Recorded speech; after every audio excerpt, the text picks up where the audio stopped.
with Iran, Mr. President. To what extent are Americans' financial situations motivating you to make a deal? Not even a little bit. The only thing that matters when I'm talking about Iran, they can't have a nuclear weapon. I don't think about Americans' financial situation. I don't think about anybody. I think about one thing. We cannot let Iran have a nuclear weapon. That's all. We're only making a good deal. We have their military is gone. It's wiped out. And we're only going to make a good deal. And we'll see what happens. But I believe that one way or the other, it's going to be very good for the American people. And I think actually very good for the Iranian people. Are you reconsidering the Pakistanis as mediators? No, they're great. Well, I think they're great. Mr. I President, think the Pakistanis have been great. The Field Marshal and the Prime Minister of Pakistan have been absolutely great. Mr. President, what is your message to President Xi as it relates to the Iran war? Well, I think number one, we're going to have a long talk about it. I think he's been relatively good, to be honest with you. You look at the blockade, no problem. They get a lot of their oil from that area. We've had no problem, and he's been a friend of mine. He's been somebody that we get along with. And I think you're going to see that good things are going to happen. This is going to be a very exciting trip. A lot of good things are going to happen. Mr. President, do you think he needs to intervene at all with the Iranians? I don't think he does. can help no. in any way? No, I don't think we need any help with Iran. We'll win it one way or the other. We'll win it. We'll win it peacefully or otherwise. Their Navy's gone. Their Air Force is gone. Every single element of their war machine is gone. They've killed a lot of people. They've killed 42,000 people at least over the last month and a half. We win. Mr. President, no matter how you cut it. Mr. President, what do you believe, Mr. Kurdi, sir? Mr. President, do you believe your visit to China will impact of international economy and price of oil? It's going to be a positive. We're going to have a very good meeting. I spoke with President Xi. We both look forward to the meeting. It's going to be great. Mr. President, what is going to be your red line to end the ceasefire for you? What will it take to pull the plug? Well, we're going to see, and we'll be thinking about it on the flight, and we'll be thinking about it for the next little while. But we've beaten their military very soundly. That's over with. The blockade is very effective. It's been 100% effective. And one way or the other, it's going to work out very well. It's going to work out very well. I think you're going to have so much oil, you're going to have a gusher of oil like you've never had before. So when oil goes up a little bit, I thought it would go up much more. If you go back 3-4 months ago, when we were contemplating, we assumed oil would go much higher. Yesterday it was at $99. And if you think about it, I would have taken that all day long because it's very simple. Iran cannot have a nuclear weapon. They will not have a nuclear weapon. They know that. They've agreed to that. And then that's not what they said to me when it came to pay. We don't play games. They're not going to have a nuclear weapon. Mr. President, you promised to bring inflation down. It's now at its highest level in 3 years. Are your policies not working? No, my policies are working incredibly. If you go back to just before the war, for the last 3 months, inflation was at 1.7%. Now, we had a choice. Let these lunatics have a nuclear weapon. If you want to do that, then you're a stupid person, and you happen to be. I mean, I know you very well. Anybody that wants them to have a nuclear weapon is a stupid person. So we said we're going to take the greatest stock market in history, and we're going to go down a little bit, and actually that turned out to be incorrect because our stock market is now at the highest point in history, which frankly surprised a lot of people. It's a very simple message. Iran cannot have a nuclear weapon, and they won't have a nuclear weapon, and that's 100%. Their Navy is gone, their Air Force is gone, their anti-aircraft is gone, their radar is gone, their leaders are gone. They're all gone. Iran will not have a nuclear weapon. Are you ready to extend a waiver on sanctioned Russian oil to ease the global crude prices? We're going to do whatever is necessary, and as soon as this war is over, which will not be long, you're going to see oil prices drop, and you're going to see a stock market which is already at the highest point in history, go through the roof. You're going to see the golden age of America, frankly, and you're seeing it now. So as soon as this is, don't forget, you have hundreds of ships that are loaded up with oil that want to come out. As soon as they come out, we're going to have a gusher of oil, and you're going to have inflation that goes way down. Now, with all of this, inflation is much lower than it was under Biden. Biden had the highest inflation in the history of our country. Inflation is nothing by comparison, but our inflation is just short term. Because if you go from just before the war, we were for the last 3 months 1.7%. And now what you have is, as soon as this war is over, you're going to see inflation go down to probably 1.5%. Will you extend the waiver? Will you extend the waiver, sir? Will you extend the waiver on Russian crude? Yeah. Thank you so much, Mr. President. Mr. President, yesterday you said you gave the Kurds arms, but they took it for themselves. A U.S. military official says that the Kurds have not received any arms, and the Kurdish political parties are denying receiving any arms. The officials are wrong. President, Chinese people, sir, you on the summit. How does that different than your ballroom? You wanted your own POW fired for cost overruns. How's that different than your ballroom and their So what happened is we have a ballroom that's under budget. It's going up right here. I've doubled the size of it because we obviously need that. And we're right now on budget, under budget, and ahead of schedule. The price has doubled. The price has doubled. I doubled the size of it, you dumb person. Double the size. What about You are not a smart person. What about the Russian? What about over here? And based on a lot of things that have happened over the last year, we doubled the size of the ballroom. So we're going to have a ballroom that's appropriate for the White House. We doubled the size. The ballroom now is ahead of schedule, and it's a little bit under budget, depending on the finishes that we use. The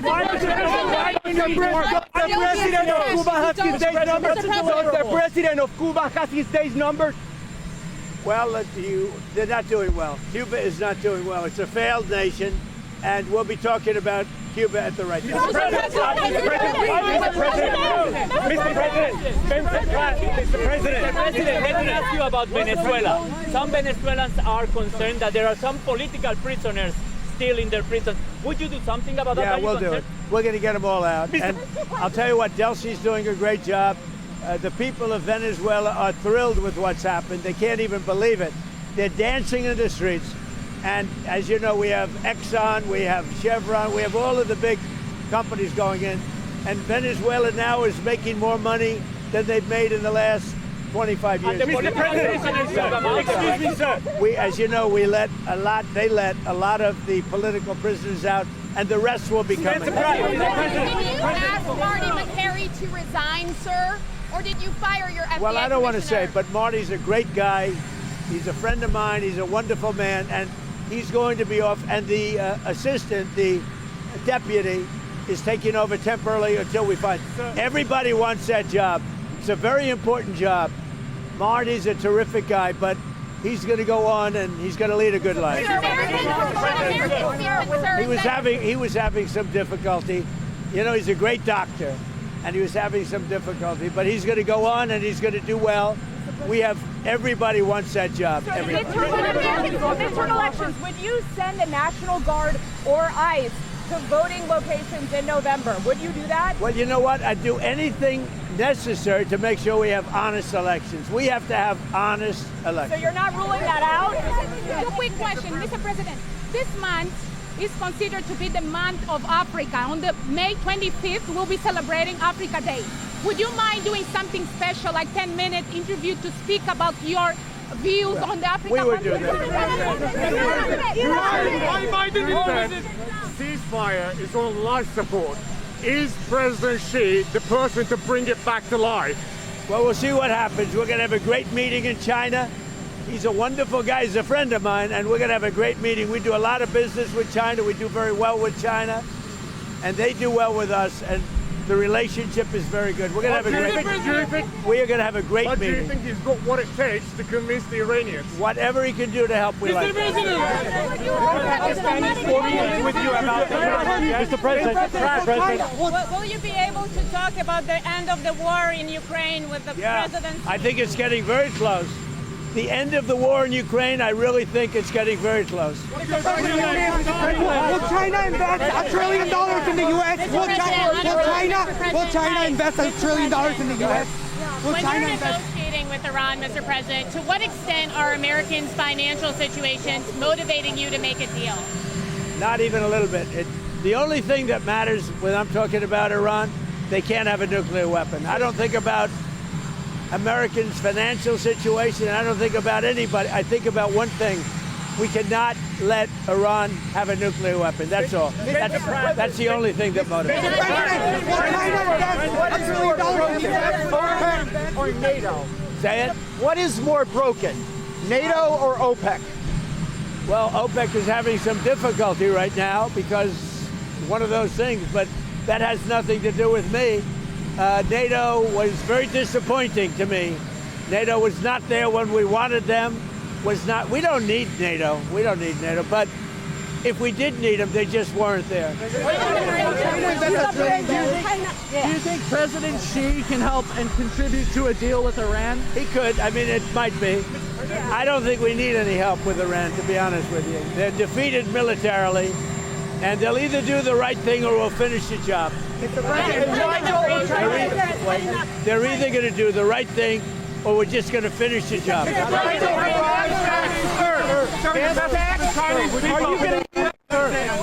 The message, sir, to the Chinese people as you embark on this summit.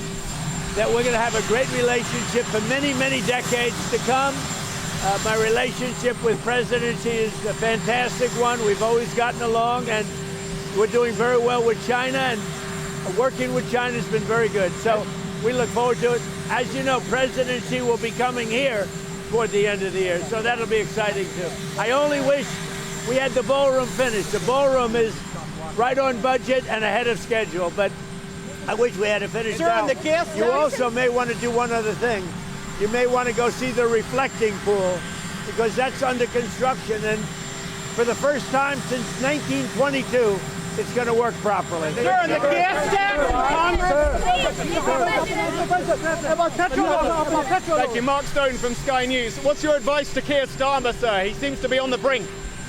Well, my advice to him has always been, open up your oil in the North Sea. You got one of the great oil finds anywhere in the world, and you're not using it. They're not allowed to use it. And it's one of the best in the world, among the best oils in the world. Open up your oil in the North Sea and get tough on immigration. Should he stay or go? Europe is being very, very hurt by immigration all over Europe. Not only stay him. or go? That's up to him. But I've told him from day one, you're getting killed on energy. You're windmilling your country to death. Open up the North Sea. You have one of the greatest sources of energy in the world. Open up the North Sea. The pressure is from Nigel Farage, sir. Should state governors drop taxes on oil? Would you ask them to do that? I think it's a great idea.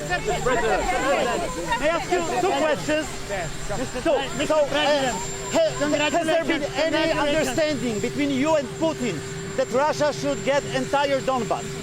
No. Congratulations. You have a standing invitation to travel to Russia. Do you think it might happen this year? It could. I mean, look, I will do whatever is necessary. That war, I've settled 8 wars. That war is getting closer. Believe it or not, it's getting closer. And we think we're going to end up getting a settlement between Russia and Ukraine. What is the ultimate goal of your trip to China? I think more than anything else, because we have massive relationships with China. We're the two superpowers. We're the strongest nation on earth in terms of military. China's considered second. Who knows? I mean, who knows? But we are. There's nobody even to come close. And you see that whether it's Venezuela or whether it's Iran. Iran's military is decimated. I have a great relationship with President Xi, and I think it's going to remain that way. We have a lot of things to discuss. I wouldn't say Iran is one of them, to be honest with you, because we have Iran very much under control. We're either going to make a deal or they're going to be decimated. So one way or the other, we win. What about But we're going to be talking with President Xi about a lot of different things. I would say more than anything else will be trade.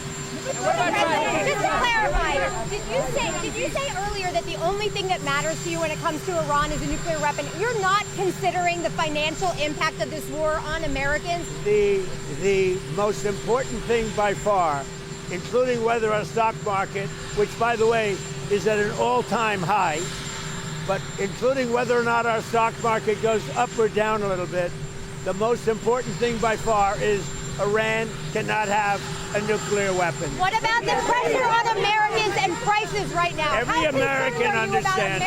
How they're feeling about Every American, are you listening to me? Every American understands, and they just had a poll, like 85%, which is surprising. It's only that they understand that Iran cannot have a nuclear weapon. If Iran has a nuclear weapon, the whole world would be in trouble because they happen to be crazy. They're not going to have a nuclear weapon. Now, if the stock market goes up or down a little bit, the American people understand it. When it's over, you're going to have a massive drop in the price of oil, which a lot of people thought would be higher. And I mean, it was $99 yesterday, which is low, which is relatively low. When this war is over, oil is going to drop. The stock market's going to go through the roof. And truly, I think we're in the golden age right now. You're going to see a golden age like we've never seen before.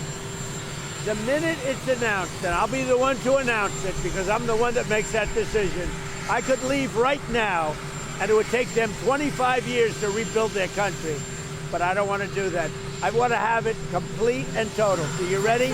As soon as this war is over, you're going to see numbers like you've never seen. But you say you're under pressure. I know how much you value loyalty. I know how much you value loyalty.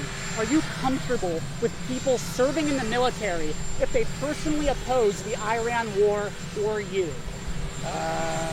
It doesn't mean I'm happy about it, but I live with a lot of different Question on redistricting. To voters who are confused about the changing maps, the changing dates, and to African Americans concerned that this is going to draw black members of Congress off the map, what do you say? Well, I think it's been a wonderful process. They've been the Democrats, or as I call the Democrats, because they are dumb in so many ways. They've redistricted for years, and now we took our shot, and it looks like we're going to pick up a lot of seats, and that's a good thing. That's a good thing. We want voters to have their choice. We want fair voting. We want fair elections. The Democrats have been cheating on